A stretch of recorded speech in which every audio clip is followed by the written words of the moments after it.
उत्तर प्रदेश के सियासी दंगल में ही चुनाव की तारीखों के नजदीक आते ही आरोप प्रत्यारोप का दौर शुरू हो चुका है।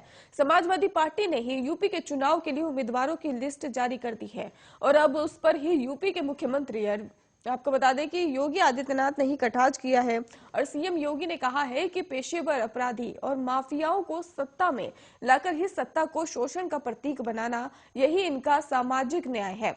सीएम योगी ने यह भी कहा है कि समाजवादी पार्टी गठबंधन की जो सूची आई है उस सूची को ही सबने देखा है और इसके साथ ही कैराना में ही हिंदू व्यापारियों के पलायन के लिए भी जिम्मेदार लोगों को टिकट देना, मुजफ्फरनगर के दंगाइयों को ही टिकट देना, बुलंदशहर लोनी में ही पेशेवर हिस्ट्री शीटर अपराधियों को ही टिकट देना, ये समाजवादी पार्टी की गठबंधन के चरित्र को उजागर कर देता है। और वहीं यूपी चुनाव से ही पहले बीजेपी के नेता पार्टी छोड़कर जा रहे हैं और पार्टी के ही कई बड़े चेहरों ने ही सपा का दामन थाम लिया है और इस बीच ही पार्टी छोड़कर जाने वाले नेताओं पर तंज कसते हुए सीएम योगी आदित्यनाथ ने कहा कि वंशवाद और परिवार की राजनीति करने वाले सामाजिक न्याय की लड़ाई नहीं लड़ सकते। उन्होंने कहा कि समाजवादी पार्टी के सरकार ने ही 5 साल में ही सिर्फ 18,000 आवास दिए थे और गरीबों की जमीनों मकानों पर ही कब्जा करना अगर सामाजिक समरसत्ता है तो फिर उसका मैं विरोध करता हूं।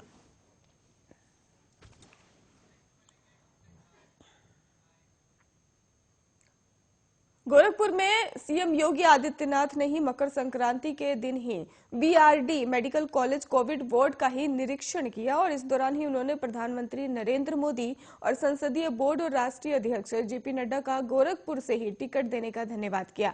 मुख्यमंत्री योगी आदित्यनाथ ने कहा कि बीजेपी ने ही पहले और दूसरे फेज के प्रत्याशियों की लिस्ट जारी कर दी है। विदाई के साथ कह सकते हैं कि इस बार बीजेपी पूरे यूपी में ही प्रचंड बहुमत के साथ सरकार बनाएगी। बीआरडी मेडिकल कॉलेज में मीडिया से बात करते हुए मुख्यमंत्री योगी आदित्यनाथ ने कहा कि मैं प्रधानमंत्री नरेंद्र मोदी, राष्ट्रीय अध्यक्ष जेपी नड्डा और संसदीय बोर्ड का आभार व्यक्त करता हूं। उन्होंने मुझे गोरखपुर से ही भारतीय जनता पार्टी का प्रत्याशी बनाया है। जनता जनार्दन और कार्यकर्ताओं के सहयोग से प्रचंड बहुमत की सरकार भारतीय जनता पार्टी बनाएगी और ये सब आपको देखने को मिलेगा। आप देखेंगे कि भारतीय जनता पार्टी ने ही राष्ट्रवाद, विकास और सुशासन के मुद्दे पर ही किस प्रभावी ढंग से काम किया है और सबने सामने किया है और सबका साथ सबका विकास के भाव से भारतीय जनता पार्टी प्रचंड बहुमत की सरकार 10 मार्च को परिणाम आने पर बनाएगी।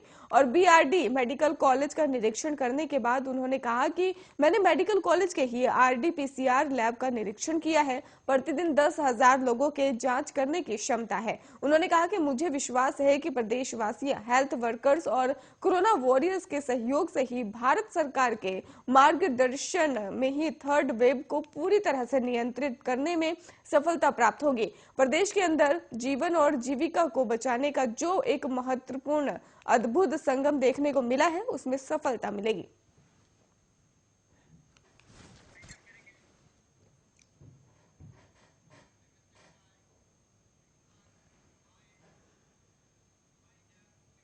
खबरों का सिलसिला लगातार जारी है। अब देखते रहिए।